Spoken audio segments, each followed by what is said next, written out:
Oke, baik, kali ini saya coba memodelkan eh, geologi daerah formasi mengandung sebaran batu gamping seperti di peta ArcGIS ini. Ini yang warna biru dekat DH2 ini adalah batu gamping terumbu. Terus selanjutnya di sini ada OMC didominasi oleh lempung, batu lempung maksudnya. Berikutnya MTS ini didominasi oleh batu pasir yang warna merah. Berikutnya yang warna agak pink, ini adalah batu gamping dari formasi Raja Mandala. Selanjutnya ke arah utara ini ada batu lempung lagi, dominasi batu lempung masih formasi Raja Mandala yang warna biru. Berikutnya di sini ada dua sesar naik, dan ini satu lagi sesar naik yang bagian utara. Secara umum perlapisan relatif timur laut barat daya. Jadi untuk strateginya cross section atau membuat korelasi antara litologi, pertama yang harus dibuat adalah penampangnya dulu di ArcGIS dibuat. Diusahakan penampang ini tegak lurus terhadap arah jurus perlapisan. Misalnya seperti ini ada batas formasi yang litologinya adalah batu lempung. Ini sebagai tren dari arah perlapisan, karena yang lain juga kurang lebih mengikuti polanya yang sama, kecuali yang di bagian utara karena di sini ada sesar naik. Oke, ini kita langsung praktekkan. Pertama yang kita lakukan adalah untuk mengekstrak semua data ini ke dalam data surfpath gitu ya, dalam format string. Juga ini adalah menjawab dari beberapa teman-teman yang bertanya bagaimana untuk constraint, bagaimana untuk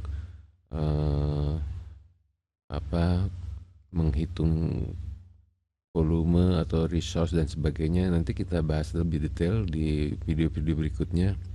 Kali ini kita hanya cek dulu data dan bagaimana melakukan cross section antar lubang bor yang sudah ada. Yang berwarna hijau ini ada 6 titik bor.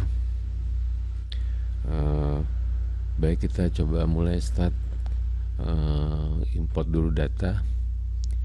Ya, ini tadi adalah penjelasan mengenai formasi-formasinya.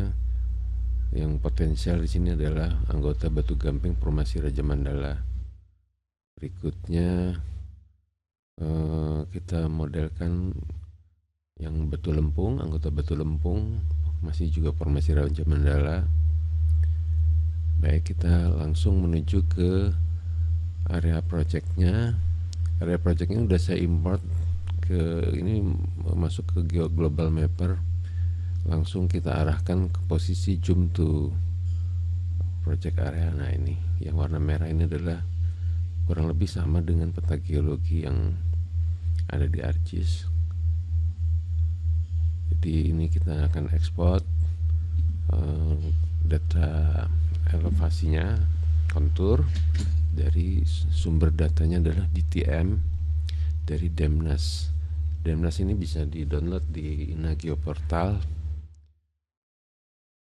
Kebetulan Demnas ini memiliki kerapatan data cukup baik, sekitar 8,3 sampai 8,4. Diperhatikan konfigurasi koordinat sistemnya dalam UTM. Kebetulan daerah ini adalah 49 North Southern. Oke. Kita hide dulu yang area projectnya supaya tidak ikut terekspor. Berikutnya adalah kita ekspor data elevation grid format dalam bentuk XYZ. Oke. Export bound, pilih use layer bound.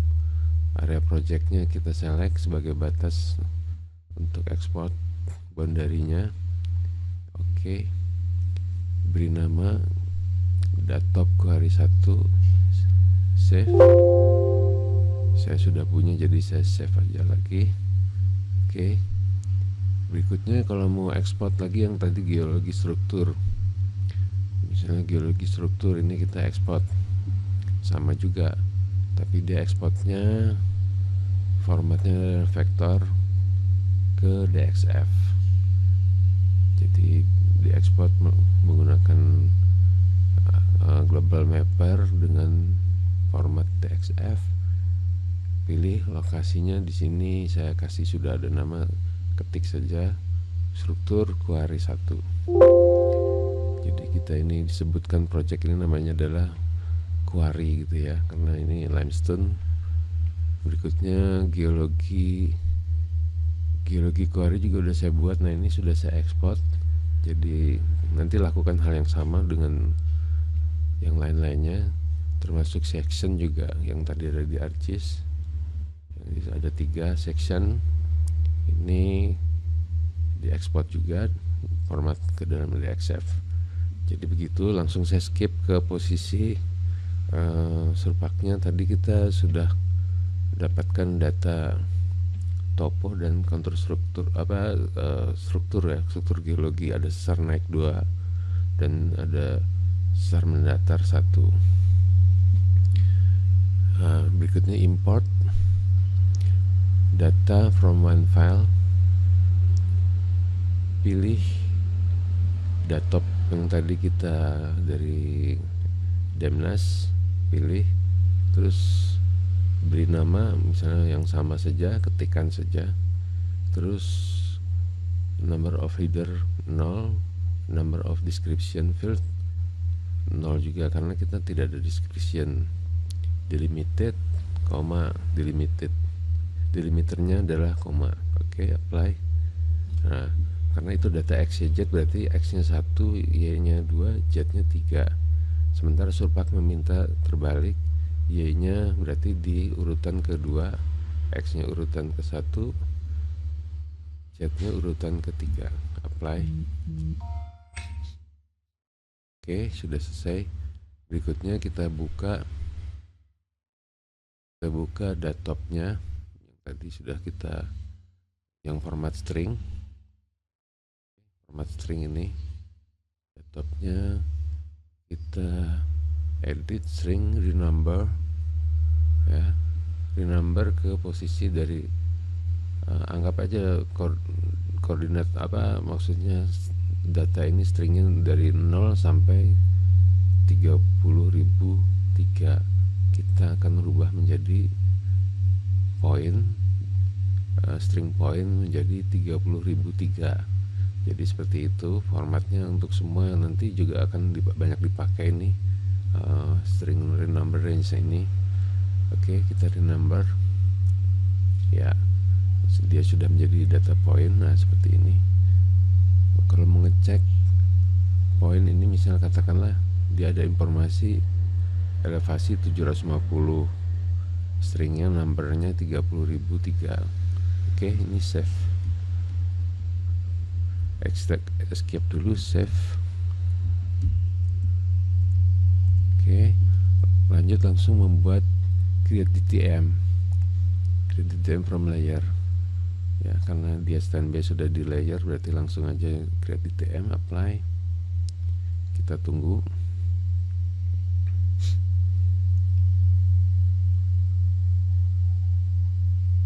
Oke, lanjut di save ya. Oke, clear, reset grafik, buka lagi ya. Ini hasilnya. Selanjutnya ini bisa diekstrak konturnya, kontur DTM in layer.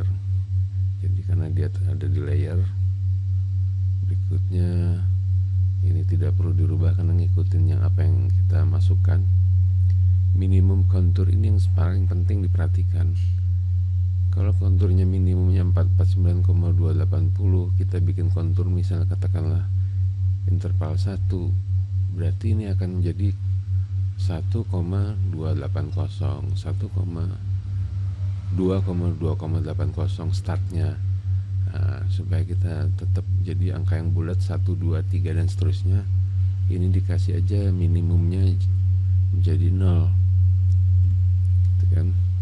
Minimumnya topo kasih nama, berikutnya adalah kasih nama topo kuari 1. Jadi karena bikin kontur interval 1, kasih numbernya 1. Oke, apply.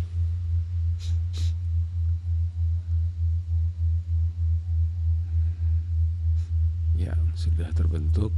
Di sini di status ada warna merah, ini berarti posisi harus di save. Pilih, klik 2 kali, save. Oke. Kita hide coba di TM-nya, coba kita lihat. Dia membentuk suatu kontur yang tidak smoothing. Jadi ada sudut menyudut. Bagaimana kita mau smoothing? Kita mulai lagi. Smoothing, smooth string file boleh. Jadi di sini pakai toponya di select, topo query, kasih nama yang sama, topo query juga. Kan ini 3 spline, apply, yes. Oke. Coba kita buka, kita reset grafik, buka topo yang tadi sudah kita spline.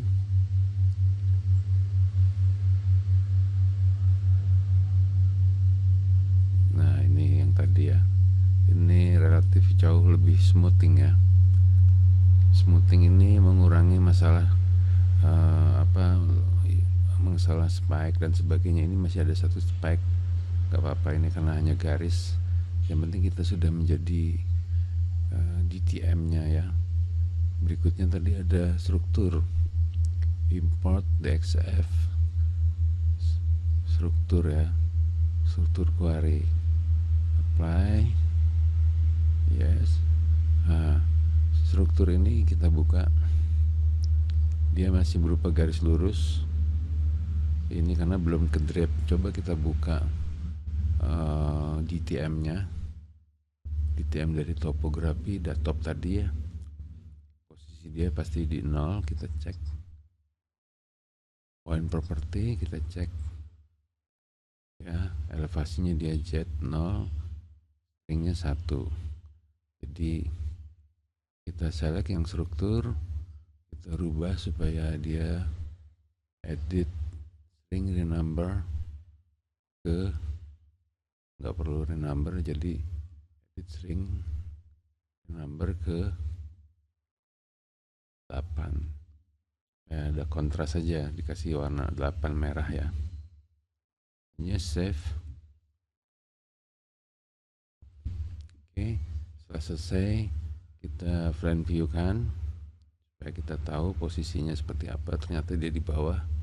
Berikutnya struktur ini kita drop string over DTM. DTM-nya kita pilih data query. Strukturnya yang tadi kita sudah import, open, kasih nama yang sama, struktur query. Ini dicentang, jadi artinya dicentang ini garis-garisnya akan langsung mengikuti bentuk morfologi. Kalau tidak dicentang, dia hanya mengikuti titik-titik yang terdigitasi gitu kan. Jadi karena dia berupa beberapa vertex-nya itu yang hanya titik-titik antar vertex itu yang bisa di drop ke topo. Tapi kalau kita centang, interpolate new point, berarti dia ke drop menjadi bentuk vertex baru. Oke, kita lebih memilih ini supaya lebih mengikuti morfologi ya. Apply. Jadi pilih Z sama dengan Z ya. Apply. Ya. Kita ini yang struktur ini kita delete. Kita munculkan struktur yang sudah di drop. Oke. Ya, oke. Oke, dia sudah posisi persis di atas, ngedrap di topografi ya.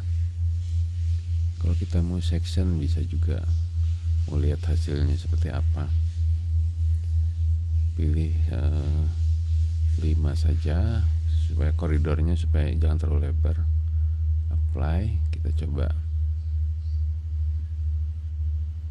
Kurang lebih harus berhimpit dengan struktur ya. Oke, berarti dia sudah ngedrap yang warna coklat ini adalah di TM, sementara yang merah ini ring 8 dia adalah garis sesar ya, sesar naik. Oke, ini kita reset grafik.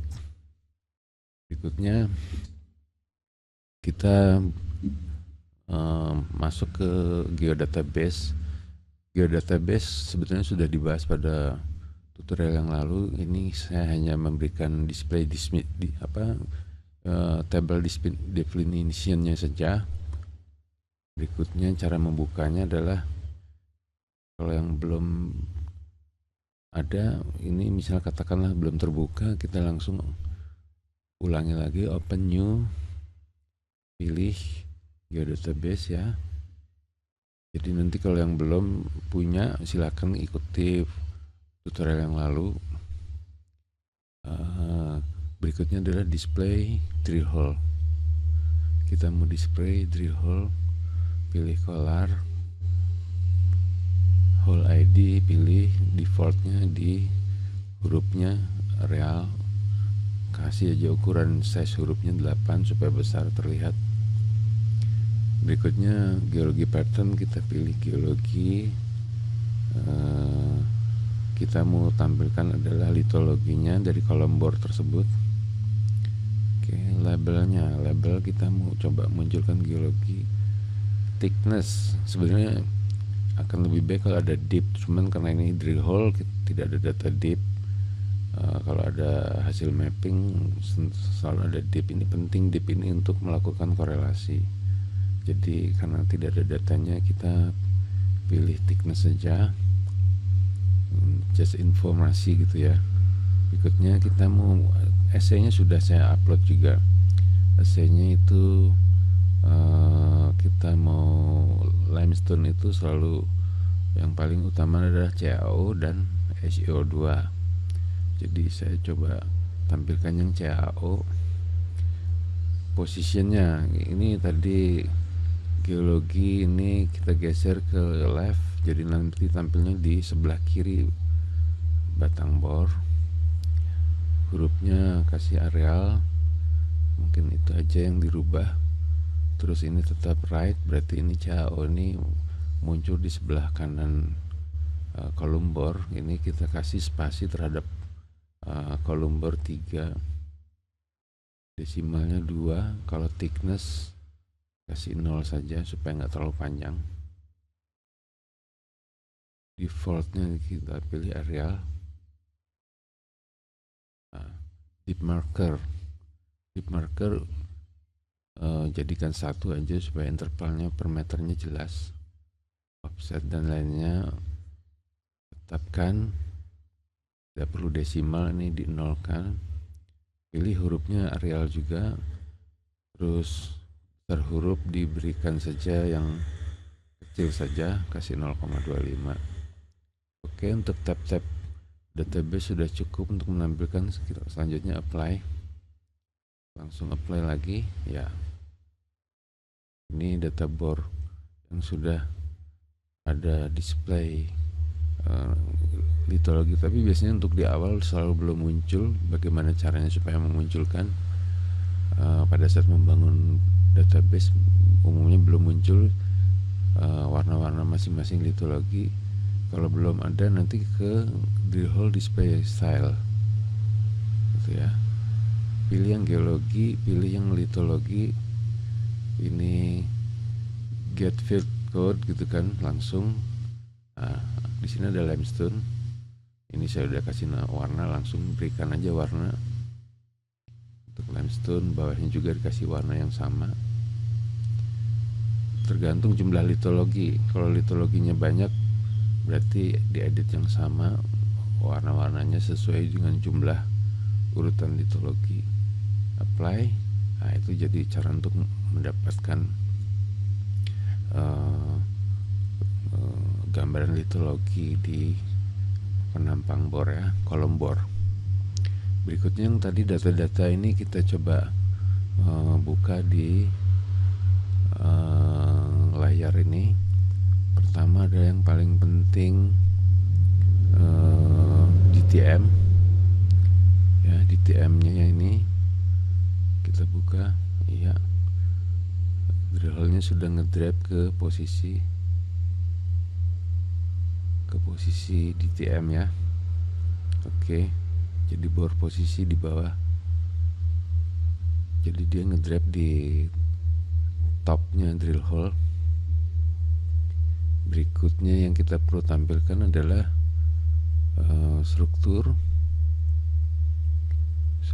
kuari. Oke, dia sudah ngedrap. Berikutnya adalah formasinya, batas litologi yang ada di seperti yang di ArcGIS tadi kita bahas. Di sini kita pilih kuari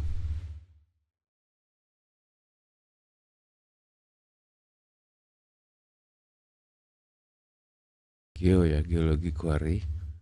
Jadi ini hasil ekspor import gitu kan. Nah, dikasih warna kontras, diberikan warna kontras supaya nanti sectionnya kita tahu, oh yang merah ini adalah struktur, yang biru ini berarti urutan litologi kan, sebaran litologi. Nanti kita lihat koreksinya adalah di sini yang original data lapangan gitu kan. Berikutnya adalah kita munculkan section, cross section. Oke. Cross section warnanya kita rubah juga. Cara merubah gampang tadi, udah aja caranya dengan segmen renumber gitu kan. Ini semua sudah saya set up supaya mudah membacanya. Berikutnya adalah yang terpenting, yang prosesnya memang paling lama adalah mengkorelasikan antar lubang bor disesuaikan dengan kondisi informasi geologi hasil pemetaan. Itu yang sulitnya, waktunya cukup lama di situ, dan itu ada beberapa teknik-teknik khusus. Setiap komoditas punya perbedaan. Misalnya batu bara, dia relatively dia konsisten. Batu gamping cukup konsisten, tapi masalahnya di batu gamping banyak rongga-rongga, banyak rekah-rekahan. Nah, yang paling penting adalah korelasi antar titik bor dan disesuaikan. Nah, saya sudah buatkan di section kuari 1 ya, section kuari 1 kita lihat. Nah, seperti ini. Section ini adalah berupa garis saja. Memang bisa juga umumnya membuat solid, jadi korelasinya menjadi suatu tubuh. Tapi karena ini layernya lebih konsisten dibandingkan kayak seperti misalnya komoditas emas, sebarannya agak random, termasuk biji besi.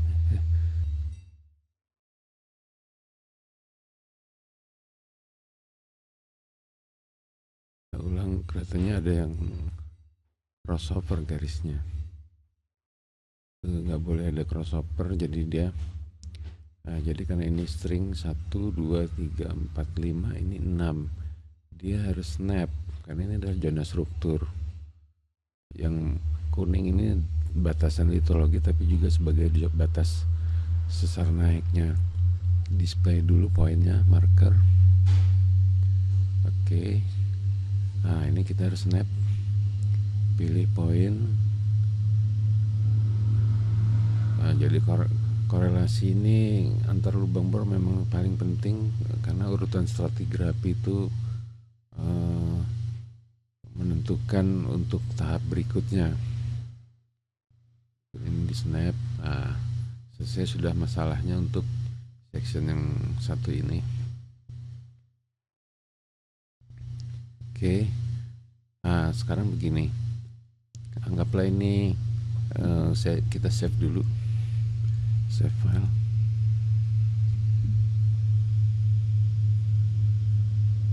Oke, anggaplah kita belum punya layer yang di bawah ini ya, string 2 ini. Kita delete. Ini sebagai contoh saja. Kita delete. Bagaimana mengkorelasikan? Apakah kita digitasi? Bisa juga digitasi. Misalnya katakanlah digitasi, kita pilih misalnya snap point, harus snap point, kita digitasi pakai string 20 katakan. Stringnya pilih 20, string numbernya bisa kita digitasi dengan cara korelasi kan, terus korelasi, terus ini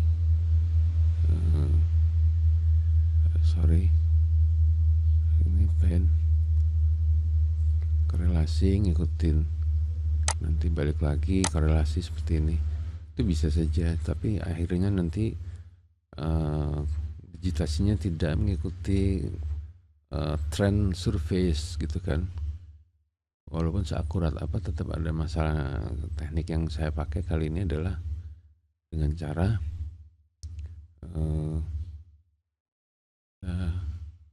undo, oke, dengan cara copy string ini. Karena sini sudah ada informasi point, kita ke point, lanjut copy segmen ya, jangan copy string. Kalau string nanti semua yang string 1 ikut tertarik walaupun di segmen yang lain atau section lain. Kita copy, pilih ini, copy string ya, copy segmen, maaf. Berikutnya kita pilih titik ini, seret ke bawah, oke. Kasih string number 2. Itu jadi dia mempunyai konsistensi ya dalam hal tebal lapisan. Tapi kalau ini kurang connect, kita geser sedikit,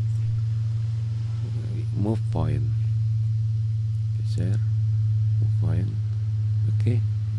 Dia sudah menjadi suatu korelasi. Sama yang lain juga, saya mau korelasikan tarik yang sama. Itu adalah teknik untuk mempercepat korelasi. Mungkin sampai situ untuk korelasi antar titik bor. Nanti dibahas bagaimana membuat DTM dari masing-masing data bor, masing-masing layer ya. Layer 1 itu string 1 dan berikutnya. Baik, terima kasih, sampai jumpa lagi.